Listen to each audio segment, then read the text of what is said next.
Pero nosotros queríamos una escuela pública en euskera. Porque en ese momento, si una mujer quería abortar, ¿qué No podía. Tenía que hacerlo fuera, Lo primero ¿no? tenía cárcel. Luego había malos tratos dentro del matrimonio, ya se sabía. Pareja, cuando te casabas, la obligación era tener hijos. Lo peor es que esa frase a día de hoy también Pues por la eso, escuchamos, esa cosa. temas tabú todos. O sea, quiero decirte que allí no se podía hablar de sexualidad ni nombrarla. Tienen que saber todo el mundo lo que ha costado, porque ha costado sangre, ha costado cárcel, ha costado muchas cosas.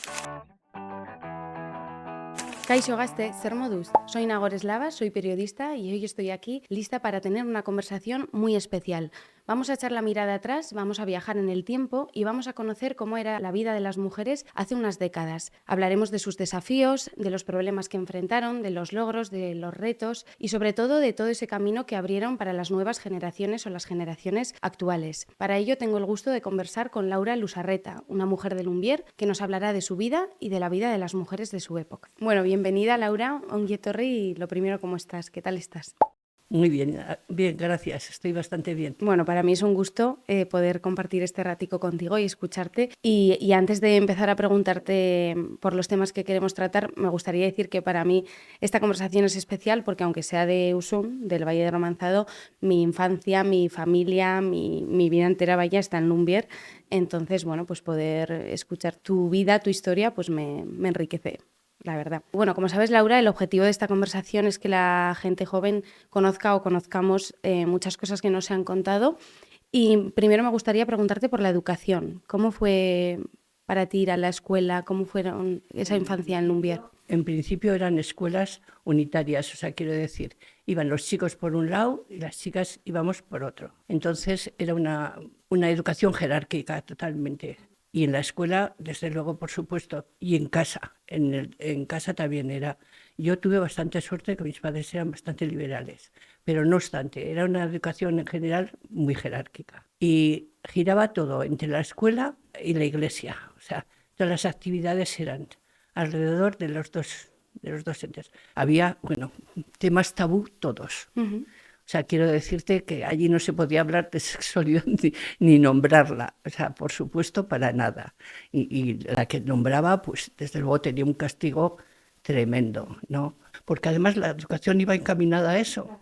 No iba encaminada a que la mujer pudiera tener otro tipo de salida. Y bueno, y ya te quiero decir que entonces, pues no solamente en la escuela, bueno, en la escuela iba encaminada a eso, pero en casa también. O sea, en la casa que había posibilidad de dar estudios, quien estudiaba era el chico. La mujer nunca estudiaba. Muy rara vez estudiaba. Yo, por lo menos, en la gente que nos desarrollábamos, bueno, que hacíamos grupo, pues veíamos que todas las carencias que teníamos, tanto a nivel de formación como todo esto, y queríamos avanzar, ¿no? Queríamos avanzar y bueno, pues no te creas que lo teníamos fácil. Nos contabas que cuando tú eras cría ya en la escuela identificabas esas diferencias y ese trato hacia las mujeres y esa desigualdad clara, y eso te llevó después a militar durante mucho tiempo por la coeducación y la igualdad, ¿no?, de género en las escuelas. Nos dimos cuenta que desde luego la cultura era la única que podía salvar a la gente. O sea, el ser consciente y tu realidad y poder tomar parte en ese mundo que nos era privado totalmente. Nos privaban de él, sí. Trabajabais por un modelo educativo o una educación diferente, ¿no? Sí. Luchabais por eso y ahí también surgió la creación de las Ikastolas y imagino que con una visión tan diferente tuvo que ser un proceso difícil, ¿no? ¿Cómo creasteis las Ikastolas? ¿Cómo fue ese proceso en Navarra, ¿no?, de juntaros y luchar por una visión educativa diferente para aquel momento, ¿no? Mira, la Ikastola, entonces era Ikastola San Fermín, era privada, pero nosotros queríamos una escuela pública en euskera, una escuela pública vasca. Y entonces que sabíamos que desde luego no era nada fácil implantarla. Y entonces empezamos por parvularios. Y nosotros teníamos en el local que os digo de los Scouts, teníamos era un local grande que dividimos, hicimos unas aulas pequeñas, contratamos unos andereños y hicimos allí la Ikastola. Pero claro, no tenía continuidad aquello. O sea, terminaban el parvulario y no había continuidad. Y entonces hicimos un local que entonces firmamos un montón de amigos y de familias, todos avalamos aquel parvulario, hicimos unos estatutos. Y entonces decíamos, el parvulario, como decíamos, de aquí a la universidad. Y diciendo eso, nosotros nos reíamos, a la universidad, nuestro objetivo. Nos parecía que era imposible, ¿no?, en aquel momento.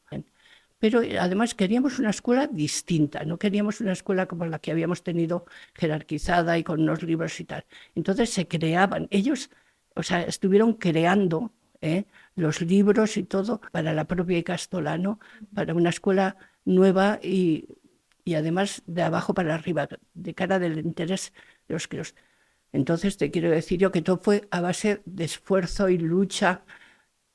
Y sí, lo que dices, esfuerzo, lucha, implicación, compromiso. Compromiso, sí. Y, las mujeres que estabais involucradas y que disteis ese impulso, ¿os sentisteis valoradas y reconocidas por el trabajo? Nosotros sí, ahí sí. Precisamente era eso lo que queríamos. Queríamos que los niños y las niñas tuvieran igualdad de oportunidades. ¿De qué décadas hablamos? Del 76. Comentabas ahora el intercambio de sexos, el juntar a niños, niñas en la misma escuela, el trabajar por una educación igualitaria. Por aquel entonces, la educación afectivo-sexual era un tema que se trataba, bueno, por aquel entonces, y más me gustaría preguntártelo a ti personalmente, no sé tú cómo lo has vivido en tu juventud, no sé si la educación sexual a día de hoy todavía es un tema polémico, podríamos decir tabú. No sé tú en tu juventud cómo pudiste vivir eso. Bueno, yo de todas maneras al principio, cuando tenía 19 años, pues no tenías ni idea de nada, de nada. Nosotras nos fuimos formando a base de charlas, libros y esfuerzo. Pero éramos muy poca gente la que íbamos. En los centros de cultura también, que entonces allí se trataban temas de control de natalidad y demás. O sea, cosa que, bueno, es que era nada, no había nada de nada, de nada. Sin embargo, iba la gente, se iba a casar sin ninguna formación. O sea, dominaba, ya sabemos quién, el sexo masculino, y la mujer estaba supeditada a lo que estaba. O sea, en casa, y precisamente los centros de cultura popular salieron de eso, para sacar a la gente de ahí, de los pucheros, como se solía decir, ¿no? Pues para que se fuera formando. No, o sea, la verdad es que no se podía hablar de sexo en ningún sitio. ¿Tú en casa entonces no hablabas con tu madre? Yo con mi madre y con mi padre no hablaba, la verdad es que no, pero teníamos libertad para hablar entre nosotros. Nosotros íbamos al monte en grupos mixtos y en tiendas de campaña conjuntos. Y mucha gente decía, para rato me dejan en mi casa, para rato me dejan. Y mi hermana decía, pues nuestros padres nos dejan con toda confianza porque yo creo que saben que nosotros somos más esto, que nos reprimimos más que cualquier otra. Yeah. Estábamos reprimidas totalmente, sí, porque claro, unas relaciones prematrimoniales no había para nada, no. Bueno, lo justo, pues tenías eso, pues besos, caricias, y en ese sentido, y se acabó. A partir de ahí, corte. Y el que no cortaba, pues además muy mal visto. Bueno, si salía una embarazada fuera o antes de casarse, la echaban de casa. La echaban de casa porque los hermanos y los padres la tenían que repudiar. Igual la madre con todo el dolor del mundo, pero la echaban de casa, porque era una vergüenza tremenda, tremenda. Y mi padre decía, esto, la bendición, decía, eso no hace nada. Lo que importa es el quererse y el respetarse. Claro, eso yo no lo entendía entonces porque era bastante cría, no lo entendía, pero después me he dado cuenta, cantidad de cosas que dices, te das cuenta, o sea, que... Pues tu padre como hombre sí, también tenía una mentalidad tenía una mentalidad abierta. muy avanzada, sí, esa es la verdad. Qué suerte. Pero no era el caso, En general, pues con los chavales tampoco nos dejabas, había una barrera tremenda, o sea, bueno, ni bailábamos el agarrao. O sea, el agarrao, bueno, no bailábamos para nada, o sea, porque era terrible, no podíamos. Me acuerdo que que uno de los chavales solía ir mi padre a trabajar a Sangüesa. Y dice, ya he hablado con tu padre, que no hay manera de que bailáis el agarrado y no sé qué. Y nada, tu padre me dice, es que me parece muy mal que no bailéis. A tu padre. Sin embargo, nosotras, Ya, no, no, no, qué choque. porque claro, era Ya, el sí. ambiente general Sí, sí, que sí. había. Sí, sí. O sea, que te Y lo quiero que se os decir hacía que creer la que teníais que represión hacer, eso es. te entraba, Sí. Mm. o sea, era como lo natural, Sí, te claro. parecía, Mm. o sea, lo natural, y ya no te digo, pues luego había malos tratos dentro del matrimonio, ya se sabía gente que estaba anulada totalmente, Sí. la veías, otros que no, pero bueno, pero Has comentado ahora el tema de los embarazos y sabemos que estuviste también en el proceso de creación de Andraize, que es un sí, centro sin duda, sí, bueno, pues que supuso mucho para que influyó bueno, en buena parte en la vida sexual de las mujeres. No sé cómo fue esa creación y lo que te digo ahora, lo que supuso, ¿no? Para la vida sexual de la mujer de aquella época. bueno, fue tan importante. La creación de Andraice fue muy importante. Yo, la verdad es que además, pues he estado muy de cerca porque estábamos trabajando en la Icastola también con la gente que esto y me tocó muy de cerca. Empezaron un grupo y a la sombra del ayuntamiento este democrático, pues se pidió y se consiguió Andraice. Pero ahora, había una oposición, no os podéis imaginar, de todo el sector médico y de todo bueno, era tremendo, era tremendo. Pero entonces todas las mujeres que estábamos, distintos grupos sociales, como os he dicho, trabajando, porque todos trabajamos a una, todo el mundo fue allí, fue a Andraice y claro, allí se trataba el tema, había una sexóloga que ayudaba a hablar de las relaciones, que nunca se había hablado de las relaciones de pareja, los problemas que había o no había, a concienciar a todo el mundo de que el cuerpo de la mujer es de cada mujer. Y entonces, claro, eso al estamento médico y al político, bueno. Ni os digo cómo iban en contra. Pero ahí todo el mundo entró en tromba a Andraice a ir allí a posicionarse. Incluso, pues claro, luchamos pues por el derecho al aborto también. Se luchó fuertemente por el derecho al aborto. Claro, Eso era un tema tabú, ¿no? Total. que no os podéis imaginar cómo sonaba en aquella época, el derecho al aborto. Era algo tremendo, tremendo. Hubo condenas, o sea, quiero decir, a médicos. Porque en ese momento, si una mujer quería abortar, ¿qué No, posibilidades no, no, había? no podía. Tenía que hacerlo Lo fuera, primero ¿no? tenía cárcel.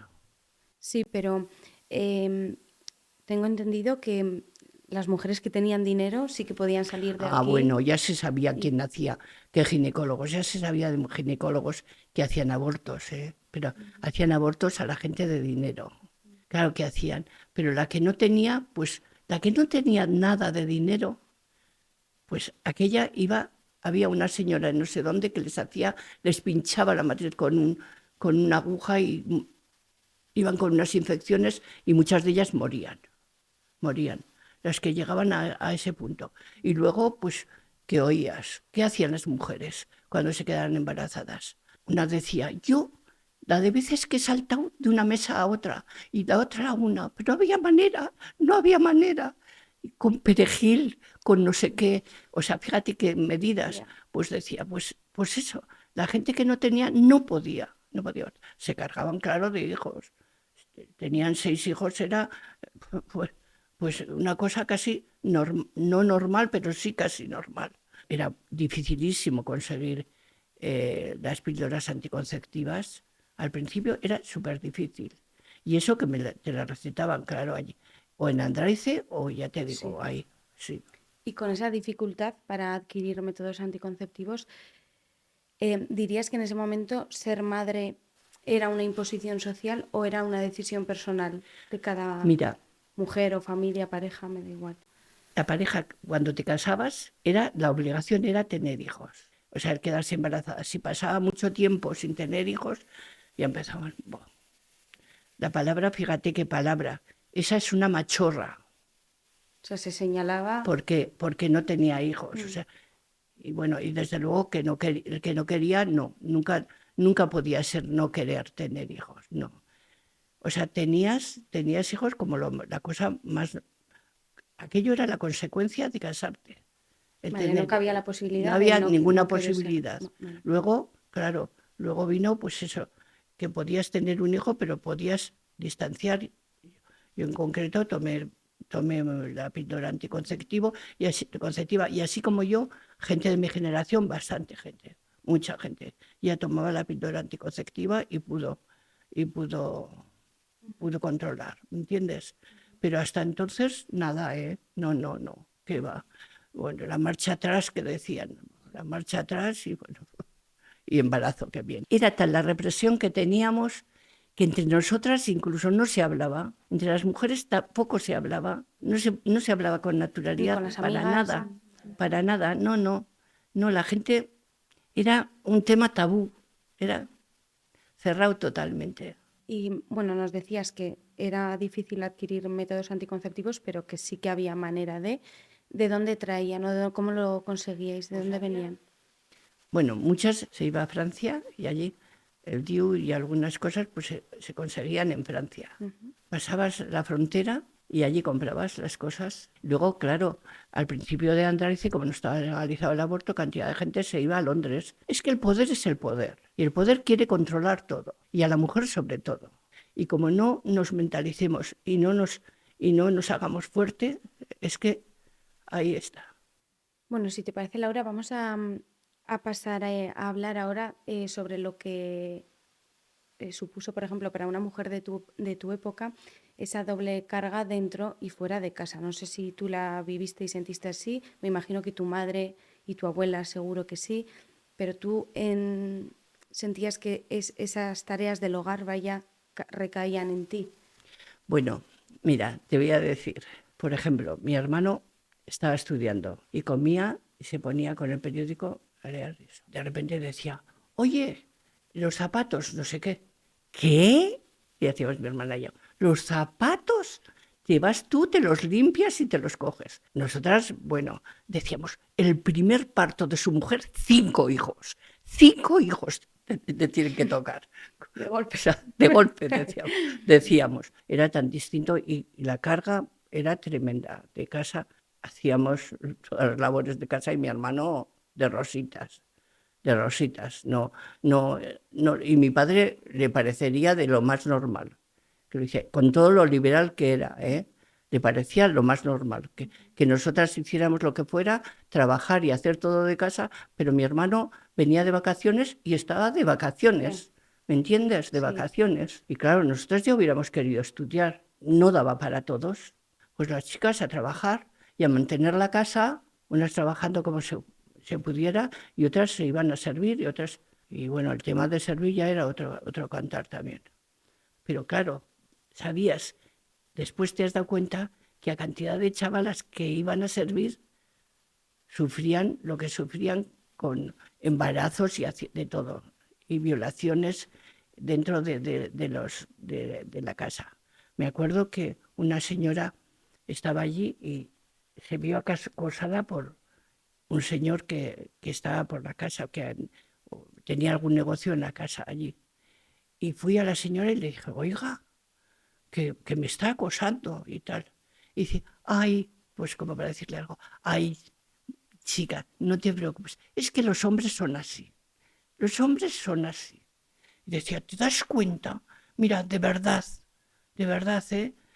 Sí, Y lo peor es que esa frase a día de hoy también pues por la eso, escuchamos, esa sí, justificación. por eso te Es quiero decir que, terrible. y esta mujer estaba indignada y así como esa, pues otros no tenían posibilidad ni de comentar, porque ni podían expresar que eso, que las estaban violando y que, aunque la mujer ya sabría, muchas de ellas ya sabrían que estaba violándolas, ¿me entiendes? Y volviendo, Laura, al tema de las tareas del hogar y esa doble carga de la mujer, tú eres madre, tienes una hija, si no me confundo, y ves que en las nuevas generaciones ha habido un cambio o todavía aprecias diferencias? No sé si darías algún consejo en ese sentido. Yo creo que tienen que pasar generaciones y que la mujer tiene que reivindicarlo tanto como lo reivindicamos nosotros. El hogar está a cargo de la mujer todavía y tiene que ser, yo creo, se atisba un pequeño cambio, pero todavía ahí hay que luchar mucho, muchísimo.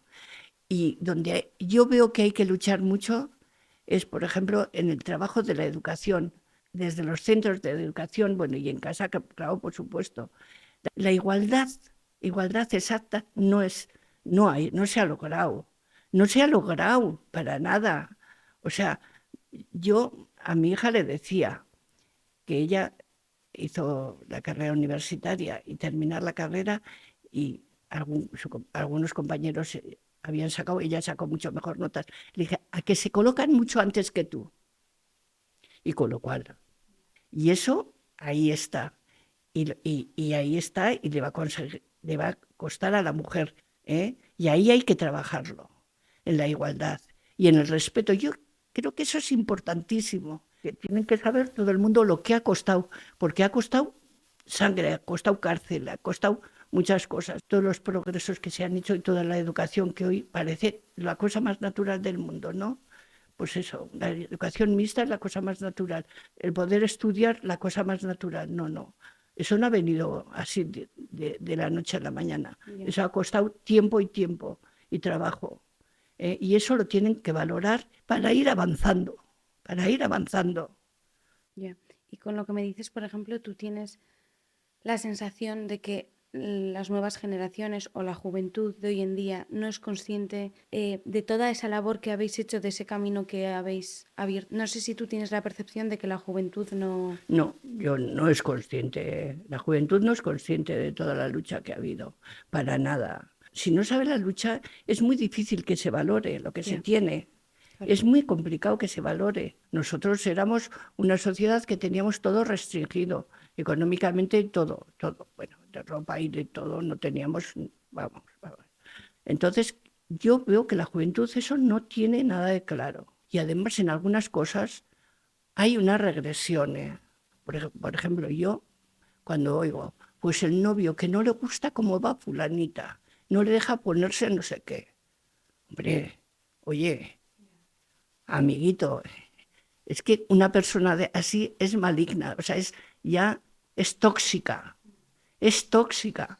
Por eso ya no puedes, tienes que saber que no, O sea, quiero decirte que una mujer tiene que tener muy claro las cosas que son tóxicas y luchar por ello. La verdad es que, o sea, yo ahora, de verdad te lo digo personalmente, escucharte te abre los ojos de alguna manera, ¿no? Lo que dices, porque nos ha venido todo dado y lo que dices se normaliza y hay una lucha por detrás muy importante y muy necesaria de contar, porque probablemente muchos jóvenes no conozcamos todo lo que, ¿no? Esa lucha que ha habido. No sé si quieres lanzar algún mensaje a la gente joven que nos pueda estar escuchando ahora, algo de lo que te sientas muy orgullosa o lo contrario, algo no de lo que te arrepientas, sino de algo que hubieras hecho de otra manera. No sé, algo que te pueda venir, Laura, y que creas que pueda ser interesante. Hombre, quiero decir que siempre reflexionas bastante, ¿no? Y claro, ya hay cosas que igual los hubieras hecho de otra manera, pero claro, según va pasando la visión del tiempo, ¿no? Yeah. Pero claro, en esos momentos pues no hay otra salida que la que tuvimos. Tampoco me arrepiento de todo lo que... Yo estoy contenta de haber trabajado ahí y sobre todo estoy contenta del trabajo que hicimos, que nuestra recompensa era los pocos logros que conseguíamos. Esa era nuestra recompensa mayor. ¿No? Y la recompensa era ver avanzar a la sociedad. De eso yo estoy muy orgullosa. Y luego pues sí que veo que el camino lo tienen duro, lo tienen duro, porque hay muchas distracciones por medio. Y veo que por otro lado, pues a la mujer todavía se discrimina y bueno, hay ese racismo que a mí me duele, me sangra ese racismo que hay. Quiero decir que tiene todo el mundo derecho a una vida digna y y a una educación digna. Y eso que lo tienen que tener muy claro, muy claro. Bueno, este proyecto, Laura, ya sabes que se llama Ritual, y desde aquí se quiere lanzar la idea de hacer pequeños rituales entre abuelas y nietas, porque yo, bueno, te lo acabo de decir, pero es muy enriquecedor escucharos, ¿no? A mujeres de otras generaciones. No sé tú cómo percibes, en este caso como persona entrevistada que nos está enriqueciendo a todos los que te escuchemos, este proyecto. A mí me parece rico. ¿A tus nietos les cuentas de tu Bueno, vida, de tus...? yo siempre he puesto en común todo lo que esto. Ahora con mis nietos tengo menos oportunidades, pero bueno, sí saben. Pero lo que pasa que, claro, pues ahora tienen tan ocupado el día. Hay una distracción tan grande en actividades deportivas. Y entonces, antes no había. Es que queda muy poco tiempo de reflexión.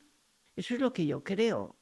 Que viven tan acelerados tus nietos, Hombre, ¿no? yo sí Como que todos los que vivimos, sí que hablo con ellos. Y les pero que digo, quizá te gustaría compartir más. sí, claro. No, yo sí que hablo con ellos, o sea, y les digo, siempre les doy mi punto de vista. Bueno, pues Laura, gracias, porque para mí personalmente ha sido un rato muy, muy agradable y muy enriquecedor y es muy importante que escuchemos las generaciones actuales, las historias de las mujeres que habéis abierto camino, porque no es un ejercicio solo de memoria, sino de justicia y de transformación, y un ejercicio muy necesario, bueno, pues para que seamos conscientes de dónde venimos y de toda esa lucha feminista que ha habido detrás. O sea que Oye, gracias, pues Laura. nada, yo no sé si he aportado algo, sí, lo que he podido. Muchísimo Bueno, has aportado. nada, ahí te quiero decir que ahí, pues no sé. Sí, no, es muy Yo a enriquecedor, gusto de también, verdad. he estado con vosotras muy a gusto.